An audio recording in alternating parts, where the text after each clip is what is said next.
第3個月就會加埋另一隻supplement 之後就改善嘅幅度就大咗咯。係聽講仲要你係自己整麵包嘅。係冇錯，以為健康啲。係諗住健康啲，點知就係每一日食緊一啲令到你皮膚誘發呢一啲敏感嘅致敏原。Hello， 大家好，歡迎大家咧又嚟到我哋營養學家 GS Nut 呢個 channel。其實佢原來佢過往咧係受緊一啲皮膚敏感啦、痕癢嘅困擾。我嘅腳踭嗰度咧都會有啲紅腫啊、痕癢，好似啲敏感，即係嗰啲濕疹嘅感覺咯。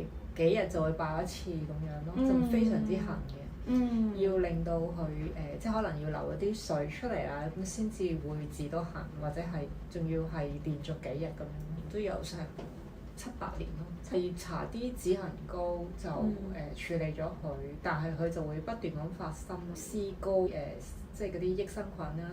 因為早排嗰隻話消委會驗出話有問題嗰隻咧，咁我就唔敢再試咯。其實我覺得只係止咗當時嘅痕，同埋即係嗰一刻好返咯，但係冇治本咯。所以我就想揾方法去揾出係點解咯。咁我就會去驗大便啦，就睇下缺乏咩益生菌啦，同埋驗血睇下係邊一類嘅食物敏感。有5隻益生菌係超級缺乏嘅，係令到我濕疹嘅有問題嘅關係。麵包，每日都食麵包，但係就原來係對小麥胚芽凝集素，即係我第一次聽嘅嗰陣時。敏感咯，咁後尾不斷去上網去 check 究竟咩係小麥胚芽凝集素，咁就知道原來我每日食嘅麵包裏邊係有好多呢一樣嘢咯。係聽講仲要你係自己整麵包嘅。係冇錯，以為健康啲。係諗住健康啲，點知就係每一日食緊一啲令到你皮膚誘發呢一啲敏感嘅致敏原。牛奶、cheese 嗰啲嘢係啦，譬如大間咗奶茶啦，但係譬如好多都有奶嘅，譬如朱古力啊，或者係啦，或者係啲雪糕啊啲我都食啊。由開始睇你哋嘅時候到而家到第5個月啦，咁下一個月就係6個月咯。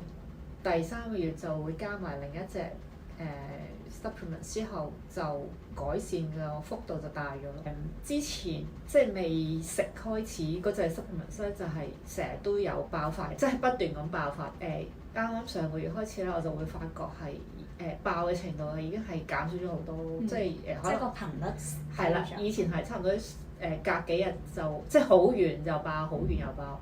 但係譬如上個月咁樣，只係爆過一次，但係我所謂嘅爆其實都唔係好似以前咁樣係持續成3-4日咯，可能係只係好零星咁1日2日咁就，同埋好快可以，即係佢個痕同埋佢個痕嘅程度係低好多